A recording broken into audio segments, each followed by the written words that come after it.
in order to set up the programming environments that mirrors what you see in the labs on your home computer, you have to download two software. So one is called the VirtualBox, and the other one is the virtual environment image that we have created for you. So let's first of all download the virtual environment image. So you have to go to this URL over here. Okay, you can type it out on your web browser, and then when you are prompted for the username and password for download, just type out comment. Okay, so let's launch a web browser, and then we'll do the URL. Okay, you can just type it out. Okay, and then when you hit enter, it's going to prompt you for the username and password. Just comment for both.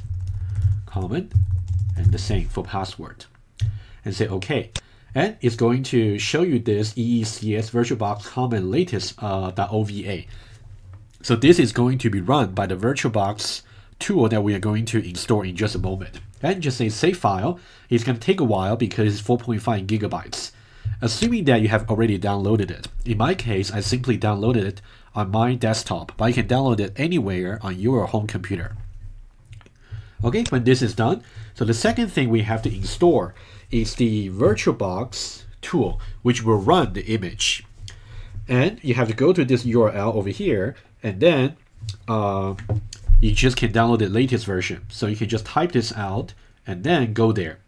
Okay, so now let's just show you how the website will look like. So if you again launch your web browser,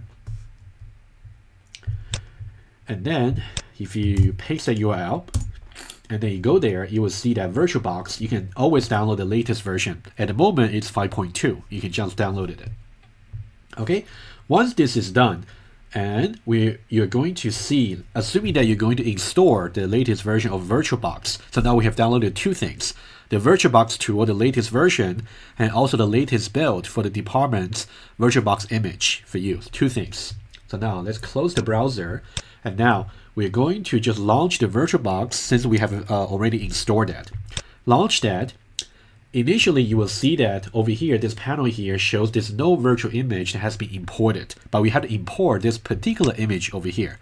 Okay, so let's just follow the following steps.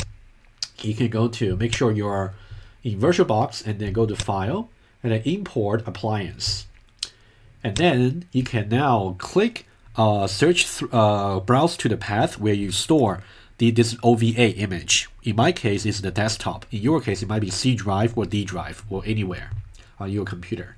Okay, click on that. And now in my case, I'm going to go to desktop and then click on the image, and then I'll say open.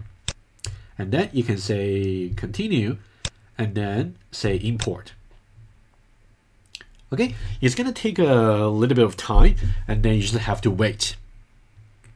Okay, once it is done, you will see that the image should appear on the left panel over here in just a moment.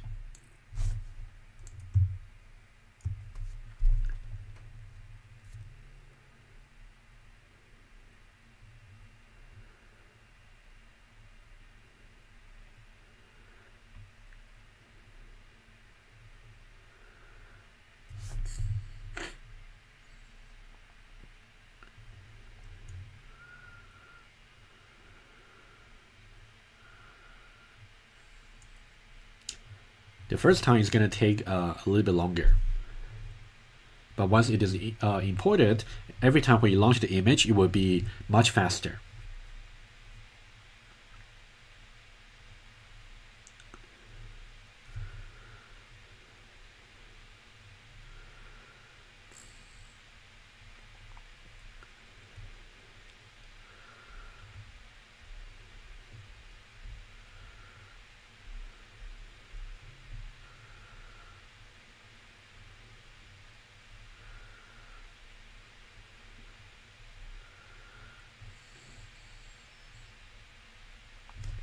Okay, so now it has been imported, so you can see on the left panel here, now we have that.